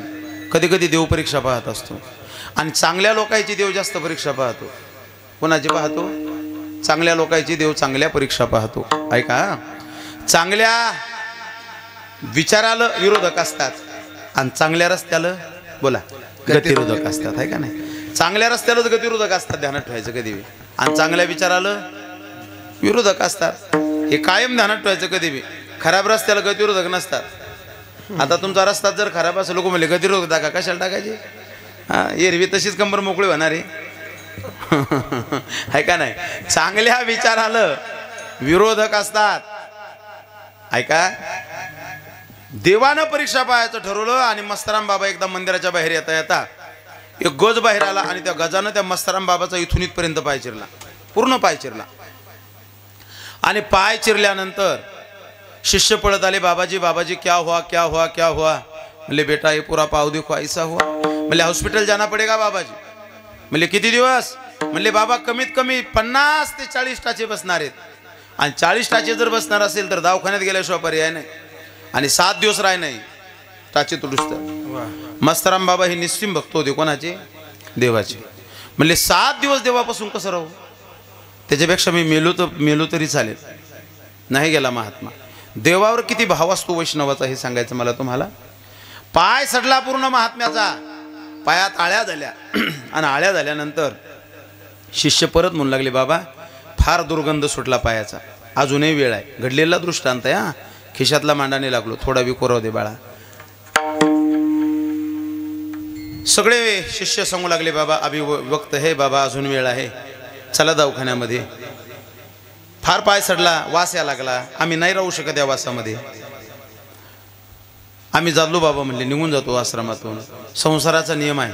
काय नियम आहे? जो बरी चढ नका तो बरी म्हणते. हा, लोक तुमच्यावर तोपर्यंतच प्रेम करतात, ध्यानात ठेवा. जोपर्यंत सत्ता संपत्ती सौंदर्य बळ प्रतिष्ठा आहे तोपर्यंत. एक वाक्य घरी घेऊन जाय, या जगातले लोक तुमच्यावर तोपर्यंतच प्रेम करतात जोपर्यंत सत्ता संपत्ती सौंदर्य बळ प्रतिष्ठा तुमच्याजवळ आहे तोपर्यंत. माझा आवाज चांगला आहे तोपर्यंत तुम्ही प्रेम करणार आहे माझ्यावर. ज्या दिवशी आवाज संपला त्या दिवशी बदला रे महाराज. आहे का नाही? का इथं कोणी कोणावर प्रेम करत नाही कड्यावर. हा, नवराही बायकोवर प्रेम करतो तर कौरव, बायको चांगली स्वयंपाक करते म्हणून स्वयंपाक बंद होऊ द्या. कोणी कोणावर प्रेम करत नाही, ध्यानात ठेवा. मुलंही बापावर प्रेम करतात तर कौरव, म्हातारा दररोज म्हैस सोडते म्हणून म्हैस सोडणं बंद होऊ द्या. मग ते मुलगाही सुद्धा प्रेम करणार नाही. कोणी कोणावर प्रेम करत नाही गड्या, इथं ध्यानात ठेवा. काही घेणदेण नाही कोणाचं कोणाला. हा संसार स्वार्थी. जोबरी चढ नका, जोपर्यंत ते आपल्यापासून काहीतरी भेटतं तोपर्यंत संसार प्रेम करतो. ले संसार माझा माझा करत बसू नका, ध्यानात ठेवा. संसार माझा म्हणल्यापेक्षा देव माझा म्हणा, साधू माझा म्हणा, तुमचं कल्याण होईल. संसार कधी माझा म्हणणं काय, संसारानं आतापर्यंत कोणालाच माझं म्हणलं नाही, कोणालाच म्हणलं नाही, ध्यानात ठेवा. एक वाक्य घरी घेऊन जा माझं. योग्य वयात सत्ता संपत्ती सौंदर्य बळ प्रतिष्ठा भेटत असतं माणसाला आणि योग्य वयातच सगळं निघून जात असतं. सत्ताही निघून जाती, तरुण पण निघून जातं, सौंदर्य निघून जातं, बळ निघून जातं, सगळं जात असतं. म्हणून ले अहंकार करू नका. जसं हे आलं ना तसं सगळं जाणार आहे. मला आवाज चांगला आहे माझा, मला बोलल्या जातं चांगलं, मला चांगलं अजून चालल्या जातं. मग हे सगळं जर चांगलं असेल ना तर हे सगळं चांगलं जाणार आहे, एक दिवस येणार आहे. याचंही मला जाण असली पाहिजे. ले अहंकारात वागू नका, ले तटपणानं वागू नका. आपल्याला इथून जायचं राजाव, हे कायम ध्यानात ठेवा. ऐका, त्या महात्म्याचा पूर्ण पाय सडा. सगळे शिष्य म्हणले, बाबा आम्ही नाही थांबू शकत इथं, खरा मला वास या लागला. म्हणले आम्ही चाललो. शिष्याला सांगितलं, म्हणले जागाड्या हो, फक्त एक काम करा, काय मला एकदा उचला, कारण मला आता चालता येत नाही पायानं, आणि फक्त एकदा कृष्णा पुढे नेऊन टाका. सगळ्या शिष्याने नाकाला ते रुमाला बांधले, महाराजाला उचललं, कृष्णा पुढे नेऊन टाकलं. भगवान गोपाल कृष्णा पुढे टाकलं. महात्मा कृष्णा पुढे आला. आपली हनवटी आपली दाढी त्या उंबरवठ्यावर ठेवली आणि देवाकडे पाहून रडा लागला महात्मा. आणि रडता रडता देवाला बोलतो, देवा किती सुंदर आहेस रे तू. अरे तुझ्यावर गोपिका मोहित होतील, यात नवल काय. अरे माझ्यासारखा महात्मा तुझ्यावर मोहित झाला, किती सुंदर आहेस तू. आणि ते देवाचं गोड भजन करायला लागले. ते भगवंताचे भजन करणारे होते. सुंदर भजन सुरू झालं महाराज. कोणाचं? मस्तराम बाबाचं. हा, भजन सुरू झालं मस्तराम बाबाचं. ऐका, आणि त्या भजनामध्येच ते तल्लीन झाले. तल्लीन होता होता समाधी लागली. कोण आलं? मस्तराम बाबा. एवढं भजन असलं पाहिजे की भजनात समाधी लागली पाहिजे. आपल्याला तर कीर्तनात बसल्या बसल्या टाइम दिसा लागला, काय का नाही. हा आपल्या परमार्थात आणि साधूच्या परमार्थात फरक आहे. साधू भजन करायला लागले की टाइम कळत नाही महाराज, दिवस न कळे रात्र न कळे. आपल्याला तर मिनिट कळे. किती राहिले रे मिनिटं म्हणले 4-5 मिनिटं राहिले. उरकाव बा महाराजांना आज. हो आपल्याला मिनिटं कळतात, ध्यानात ठेवा. मस्ताराम बाबांना डोळे लावले, देवाला पाहिलं आणि भजन सुरू झालं मस्ताराम बाबाचं. तन के तंबूरे में जो अरे हा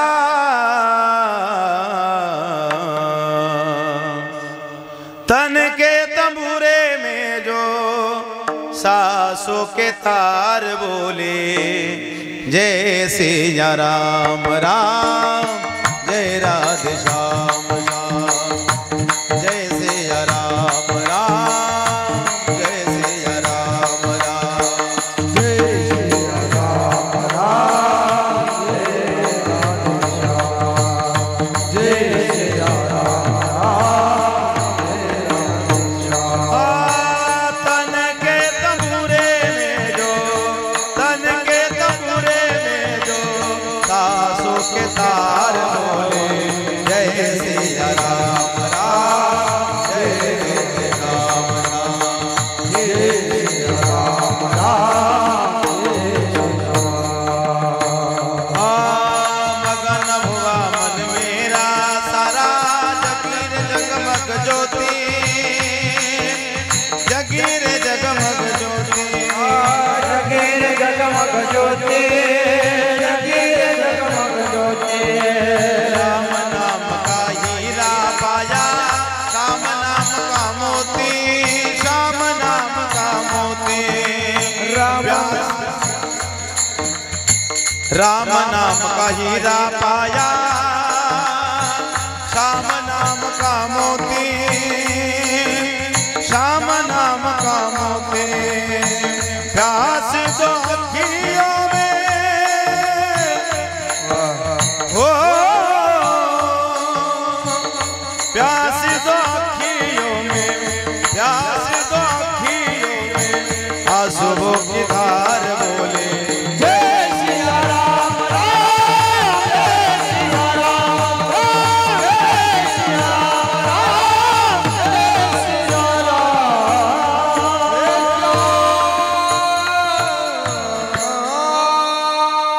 मस्ताराम बाबाचे डोळे लागले, भाव समाधी लागली मस्ताराम बाबाला, डोळ्यातून पाणी चालू आहे. अब तो इस मन के मंदिर में प्रभु का हुआ बसेरा, प्रभु का हुआ बसेरा, मगन हुआ मन मेरा सारा. गोड भजन सुरू झालं मस्ताराम बाबाचं आणि भजन तल्लीन झाले. भजनामध्येच भाव समाधी लागली. ज्या वट्यावर पडलेले होते त्या वट्यावर त्या जखमतल्या आळ्या, रक्त खाली पडलं. कुठं? फरचीवर. माऊली फरचीवर पडलं.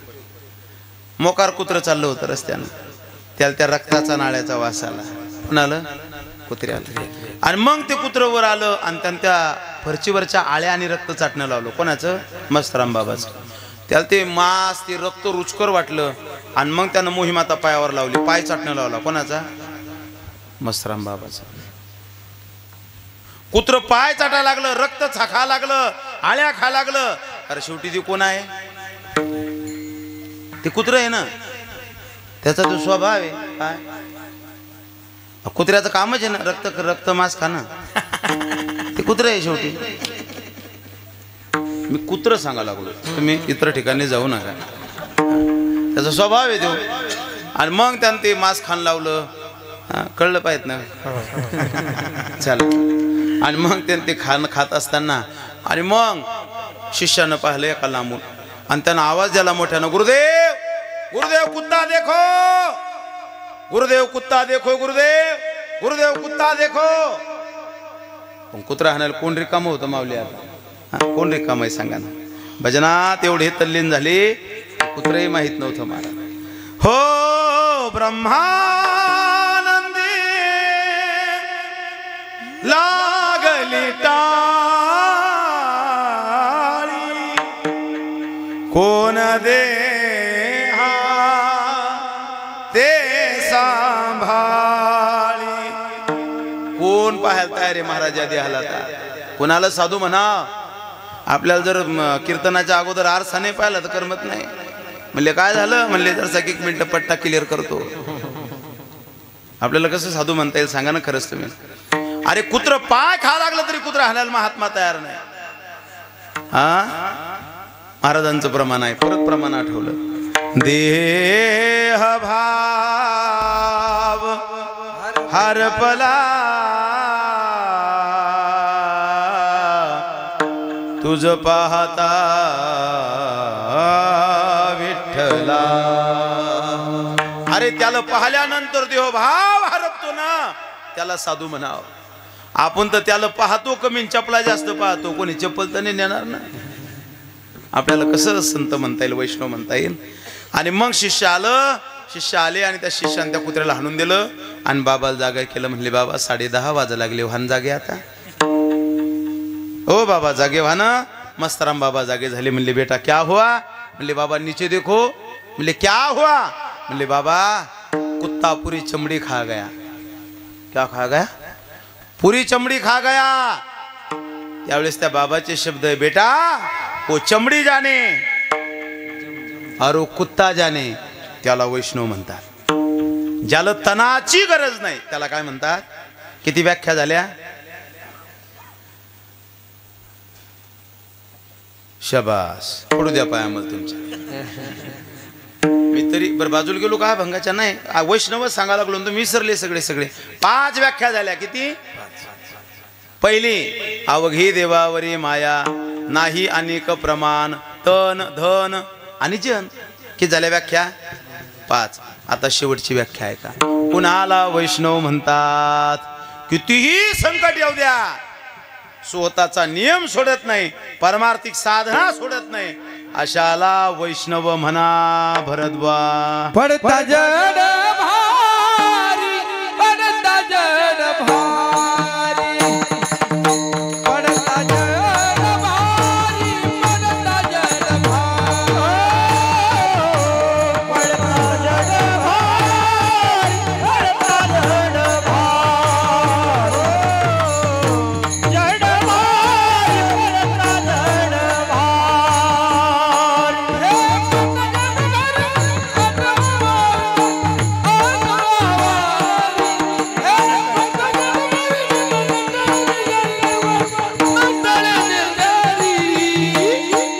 नाही आणि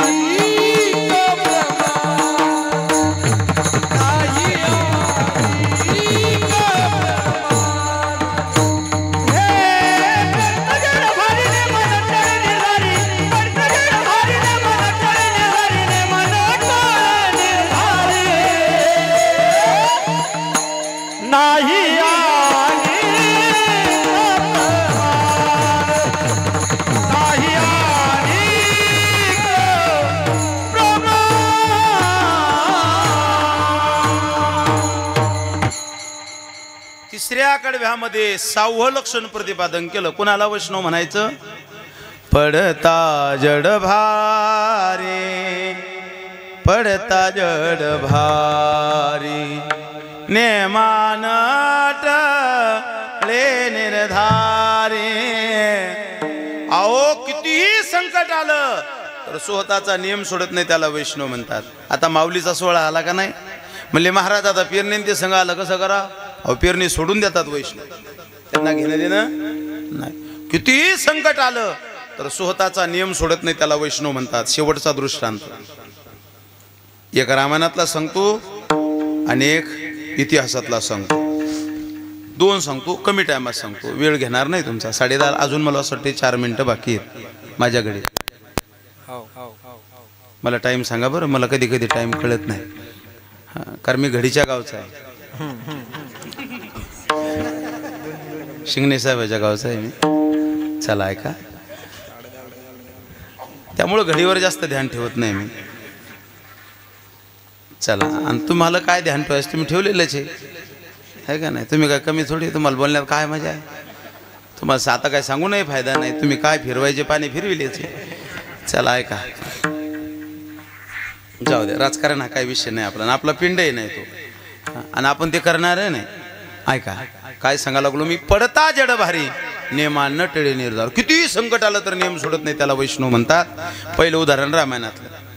काय झालं, राम आणि रावणाचं युद्ध सुरू झालं. इतकं भयानक युद्ध सुरू झालं महाराज.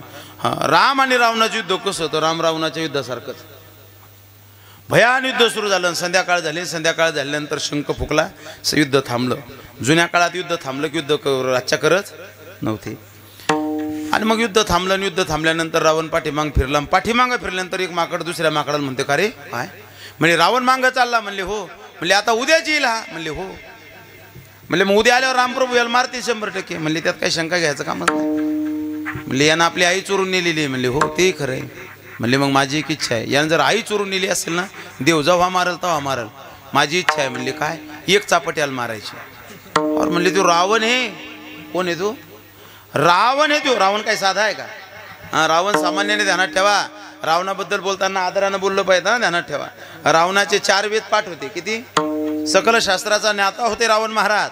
4 वेद पाठ होते. तुमचा हरिपाठ पाठ होईना अजून. ज्ञानदेव काय म्हणले म्हण पुढचा बंगन चाल घरी. असं जे की नाही आपलं. हां, मग आपण जास्त गप्पा नाही करायच्या रावणाबद्दल. रावण विद्वान होते, ध्यानात ठेवा. ते म्हणले अरे तो रावण मोठा माणूस आहे, त्याला मारताना विचार करा. अरे म्हणले मोठा का असे ना, पण त्यानं आईला मारलं, आईला हे केलेलं आहे ना, तुरुंगात टाकलं ना, बस त्याला एक चापट मारायचं. आपण जीव नाही घेऊ शकत त्याचं, आपली लायकी नाही. हां, हुशार होते, कारण लायकी पाहून माणसानं काम केली पाहिजे. हे वाक्य कायम ध्यानात ठेवा. काय, आपली लायकी पाहून काम करायचं. मी महाराजी, मी माझी लायकी पाहून काम करायचं. मी रिकामल बाकीच्या लोकांच्या नांदी लागायचं नाही. मी म्हणेल नाही ना, मी दारू दुकानावर जाऊन तिथं बसून लोकांना अडवेल, लोक मारतील मला. लायकी पाहून काम करायचं आपलं. जनतेनं आपली लायकी पाहून वागलं पाहिजे. सुनानं सुनाची लायकी पाहून वागायचं, सासूनं सासूची लायकी पाहून वागायचं, बापानं बापाची लायकी पाहून वागायचं, लेकानं लेकायची लायकी पाहून वागायचं, भजन्यानं भजन्याची लायकी पाहायची, कीर्तनकारानं कीर्तनकाराची लायकी पाहायची, मृदंग्यानं मृदंग्याची लायकी पाहायची, साऊंड सिस्टीमवाल्यानं साऊंड सिस्टीमची लायकी पाहायची. हां, त्यानीकडे नाही सांगायचं महाराज ते तुमचा स्वर कमी झाला, तू नको सांगू ते, आम्ही पाहू. हां, ते नाही सांगत. पण जनतेने जास्तीची काय पाहिली पाहिजे. आणि आता कीर्तन करायला खालचे लोक सांगत असतात, महाराज काय तुमचे महाराज, तू नको सांगू.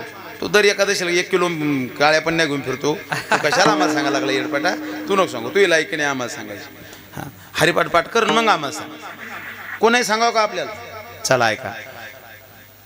ते म्हणले अरे लायकी तर पाय. म्हणले माझी लायकी त्याचा जीव घेण्याची नाही, कारण मी नाही मारू शकत त्याला, मग एक सापट मारू शकतो. खरंच ते माकड गेलो पाठीमागून, सोडून ते सोडून मारलीन चापट्यानं. पण आलं आपण गडबड करतो, नाही मारली. लक्ष्मणा तू विद्यात होताच ना रे त्यावेळेस, मग तरी असा अवमेळ का करतो बाळा, ऐक ना. हां, आणि मग ते माकड गेलं आणि त्यानं मारली महाराज. पण ते रावण होते आणि लगेच हात धरला. हात धरला, एका हातात मुंडकं धरलं रावणाचं आणि पायाखाली दाबलं. कोणाचं, त्या माकडाचं, रावणानं. आणि सारथ्याला सांगितलं, सारथी चलो लंका चलो. आणि लंकेत रत्न्याला त्या माकडाला असं मुंडकं धरून उचललं आणि असं फेकलं. अशीच फरची होती, असा फेकलं फरचीवर. ते सर्र सरकत गेलं आणि तणकन उठून उभं राहिलं. कोण, माकड. 12-13 ते तलवारधारी होते, चोखून त्याने येडा केला. म्हणजे हर हर महादेव, आणि तलवारीवर गेल्या आणि मारायच्या तलवारी त्याला. इतक्यात रावणानं सांगितलं, रुक जा, अजून 10:30 2 मिनिटं बाकी. म्हणले मारू नका, थांबा, मला बोलू द्या ना म्हणले.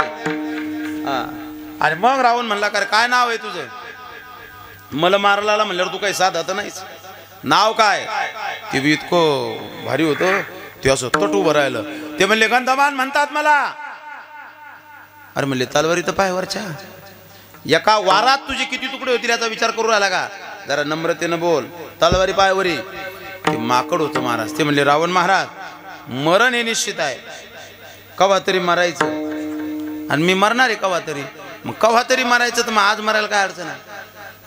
आज जर मेलो तर रामाचा म्हणून मरेल, उद्या मेलो तर संसाराचा होऊन मरेल. मग कोणाचा होऊन मरायचं सांगा. इथं जर मेले तुम्ही सगळेजण आता तर देवाचे होऊन मरसा. सप्त्यात मेले ना, कीर्तनात मेले ना, आणि घरी मेले तर संसाराचे. मग कवा मारायचं तुम्ही ठरवा. म्हणून तिला कोण आणलं होतं रे बाबा त्याला, ते आमची वाटच पाहत होतं. ऐका ऐका ऐका ऐका ऐका. आणि मग त्या माकडानं सांगितलं, ए रावणा मरायची भीती घालू नको. अरे तुलाही सुद्धा मरण आहे. कबीरदासजींचा एक दुआ आहे, राम नाम की लू लूट सके तो लूट, अंतकाल जब आएगा प्राण जाएगी छूट. रावणा शेवटचा काळ आहे, तुझाही प्राण जाणार आहे. रामाचं नाव घे. त्यानं सांगितलं माकडा तुला कळतंय का तू कोणाला बोलायला लागला, तुलाही मी जिवंत सोडतो. रावण म्हणला कोण आलं, माकडा. जिवंत सोडतो म्हणले, फक्त एक काम करावं लागल. माकड म्हणले जिवंत सोडता आलं तर काही करतो, काय करायचं सांगा फक्त. जिवंत सोडता आलं तर काही करायला तयारी, बोला काय करायचं ते. रावण म्हणला काहीच करायचं नाही, फक्त इतकंच म्हणायचं काय, रावण महाराज की जय, बस एवढंच म्हणले. करती ऐकलंच नाही म्हणले, मी जेवढे गेले तेवढे मरूनच आले, जय म्हणाल कोणीच नाही आलं. तू रावण महाराज की जय म्हण, बस जिवंत सोडतो तुला आणि अर्ध राज्य देतो. किती अरे पोरग गेलं सगळं गेलं म्हणले, कोण नाही आता तूच वारस माझा, फक्त रावण महाराज की जय म्हण. ते माकड होतं ते म्हणले रावणा तुझ्या काय गोळ्या संपल्या काय, तुला का मी त्या गटातटातले आमदार खासदार वाटलो काय, की इतके घ्या आम्ही आमच्याकडे या तुम्ही, आम्ही तुम्हाला इतके देतो. हा आमच्याकडे या आम्ही मंत्रीपद देतो, तुला का असं वाटलो का रे माकडा मी. हा अरे मी मेलो तरी तुझ्याकडे येणार नाही, तुझ्याकडे येणार नाही. रावणानं सांगितलं पुन्हा विचार कर, संकट सामान्याने ध्यानात ठेवा. आणि मग रावणानं सांगितलं याला खाली झोपवा आणि याच्या पूर्ण हातात तलवारी खुपसवा. त्याच्या दोन्ही हातात तलवारी खुपसल्या, कोणाच्या, गंधमानाच्या. दोन्ही पायात तलवारी खुपसल्या आणि नरड्यावर पाय दिला रावणानं, आणि एक तलवार नरड्यावर टोक आहे तिचं. आणि सांगितलं रावणानं ए माकडा अभिभक्त है, अजून वेळ आहे म्हण रावण महाराज की जय. अजून टाइम आहे, पटकन म्हण. सामान्य वेदना होत्या का, किती त्रास होता महाराज, एवढं संकट होतं महाराज, पण तरीही सुद्धा तो रावण महाराज की जय म्हणला नाही. त्याच्या तोंडातले शेवटचे शब्द आहे ते म्हणले रावणा तू माझा जीव जरी घेतला तरी मी तुझं नाव घेणार नाही, कारण मी रामाचा आहे. कुणाचा आहे, मी रामाचा आहे. अरे म्हणले मग तुला मरणाला समोर जावं लागेल. त्यावेळेस ते माकड बोललं काय, देह जाओ हाथ बारा हो, देह जाओ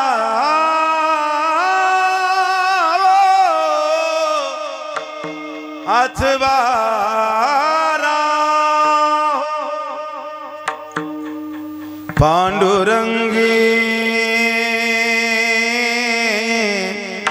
दृढ भावो,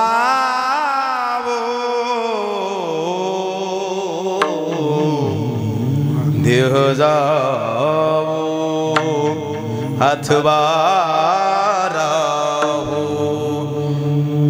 रावणानं तलवार खुपसली, मेलं ते महाराज, पण नियम नाही सोडला, पडता जड भारी. औरंगजेबानं संभाजी महाराजाला पकडलं, पकडून देणारे दुसरे नव्हते, आपलेच होते महाराज. सख्या साल्यानं पकडून दिलं, कोणाला, संभाजी राजाला. आणि एक ध्यानात ठेवा, आपल्याला कोणाचं कोणापासूनच धोका नाही, आपलेच नालायक आहे, आपल्यापासूनच आपल्याला धोका आहे. ते म्हणतात ना हमें तो आपनो ने लुटा गैरो में कहा दम था. अरे दुसऱ्याला कोणा ताकद नाही. संभाजी राजाला पकडलं आणि 40 दिवस महाराज छळ केला, कोणाचा, आणि एकच होतं काय, धर्मस्वीकार, तुला मी सोडून द्यायला तयार आहे. संभाजीराजांनी सांगितलं हे औरंग्या काय डोकं फिरलं का काय तुझं, अरे मी छत्रपती शिवाजी महाराजाचा मुलगा आहे, हे स्वप्नातही शक्य नाही, अजिबात शक्य नाही. लाल जरा डोळे होते महाराज संभाजी महाराज, त्याच्याकडे पाहिलं की ते औरंगजेब 2 मिनिटं मागं सरायचा. डोळे पाहून ते म्हणला मला या डोळ्याची भीती वाटते. गरम सळ्या केल्या आणि महाराज जिवंतपणे छत्रपती संभाजी महाराज डोळ्यात सर घातल्या. महाराज चर चर चर चर चर चर आग झाली, एक सनक मेंदूपर्यंत गेली. संभाजी राजाच्या रडा वाटलं, पण रडतो तर मराठ्याचा राजा रडका निघाला, लोक म्हणतील. रडता येत नव्हतं. 40 दिवस त्रास होता महाराज. अख्खा महाराष्ट्र झोपलेला होता, एकालाही माहित नव्हतं. 40 दिवस त्रास. उकळतं पाणी अंगावर टाकलं आणि महाराज जसं केळ सोलावं तसं संभाजी महाराजाला जिवंतपणे सोलण्यात आलं. इतक्या प्रचंड वेदना करण्यात देण्यात आल्या. आणि एकच विचारलं, अभिभक्त है संभा, बोल मान्य आहे तुला. संभाजीराजांनी एकच सांगावं, मेलो तरी चालेल. कुणाला वैष्णव म्हणायचं, आशाला वैष्णव म्हणा. पडता जड भारी पन्नेमा नटळे निर्धारी. मग असे कुठं जन्माला येतात वैष्णव, तर तुका म्हणे याती हो का तयाची याती म्हणजे जाती. ते कोणत्याही जातीत जन्माला येऊ द्या, फक्त हे लक्षणं असली पाहिजेत. सरळ सरळ अभंगाचा अर्थ संपला. जाता जाता महत्त्वाच्या 2 सूचना. मुलांवर चांगले संस्कार टाका, देशावर प्रेम करा, धर्मावर प्रेम करा. दादाओ, मला आनंद वाटला कुटुंबाचा की एवढा गोड कार्यक्रम या कुटुंबानं ठेवला. आईसाहेबाचा हा सोहळा ठेवला, त्याबद्दल सर्वांना धन्यवाद. ऐका, आज या कुटुंबाचं प्रेम आपुलकी बघा. सर्व वारकरी गोळा झालेत बरं का माऊली, सर्व गोळा झालेत. हे तुमच्या कुटुंबाचं, तुमच्या घराण्याचं प्रेम आहे. मी पाहू राहिलो की परिसरातले सगळे गावातले भजनी मंडळ हे प्रेम आहे. एक वाक्य कायम ऐका माझं. पैसा कमवा नका कमवा हा तुमचा प्रश्न आहे, पण पैसा कमवण्यापेक्षा चांगली माणसं कमवा जीवनामध्ये. कारण शेवटी माणसं कमी येत असतात, ध्यानात ठेवा. माझा एक मित्र आहे, तो साधा आहे, गरीब आहे, गावरान आहे. त्याला काही हरिपाठ गिरीपाठ माळकरी नाही तो, पण दररोज माझ्या संग दर्शनाला येतो सकाळी. तो सहज एक दिवस मला बोलला होता, म्हणले महाराज आम्हाला नका विसरू, आम्ही मित्र आहे तुमचे. ले मोठे महाराज झाले म्हणले, तुम्हाला ले लोक आहेत गावात कीर्तनाला बोलवतात, पण हो महाराज आम्हाला विसरू नका, आम्ही मित्र आहे तुमचे. उद्या जर तुम्हाला तुमचं कमी जास्त काही झालं तर गौऱ्यान जळतं ना आम्हालाच आण नाही.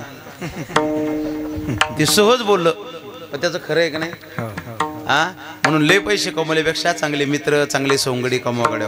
या जगातला सर्वात श्रीमंत माणूस कोणी सांगू का तुम्हाला मी? ज्याच्याकडे माणसं आहे तो सगळ्यात श्रीमंत माणूस आहे. ज्याच्याकडे पैसा आहे तो श्रीमंत कसा म्हणताय? अजिबात नाही महाराज. कित्येक श्रीमंत लोक मेले, ताटले, पण कोण सरळ करायला गेले नाही, बसवायला ते. म्हणून लय कमवल्यापेक्षा चांगले माणसं कमवा. कारण माणसं ज्याच्याकडे मित्र आहेत, सवंगडी आहेत, ते जगात काही करू शकतात. मी आल्यापासून पाहू राहिलो, माऊलीच्या घरी सगळी माणसं पळतात इकडे तिकडं. कोणी वाढतं, कोणी काही करतं. याचा अर्थ या कुटुंबानं काय कमवलं, या कुटुंबानं काय कमवलं का नाही कमवलं मला माहीत नाही, पण या कुटुंबानं माणसं कमवली गड्या जीवाभावाची. हा, जीवनामध्ये काही करू नका, चांगले मित्र कमवा, चांगले माणसं कमवा. देव होता कृष्ण, त्यालाही मित्र कमवावं लागले, त्यांनाही सुद्धा आज देतो पोट भरी, पुरे म्हणालो तो वरी, असे करून मित्र गोळा केले.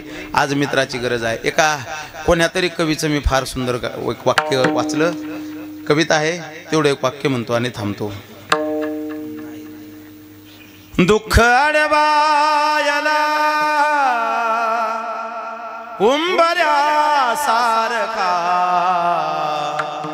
दुःख अडवायला उंबऱ्या सारखा, मित्र बनव्या मध्ये गारव्या सारखा, मित्र बनव्या मध्ये गारव्या सारखा, एक तू मित्र कर आरशा सारखा, मित्र बनव्या मध्ये गारव्या सारखा. ज्ञानेश्वर मावले.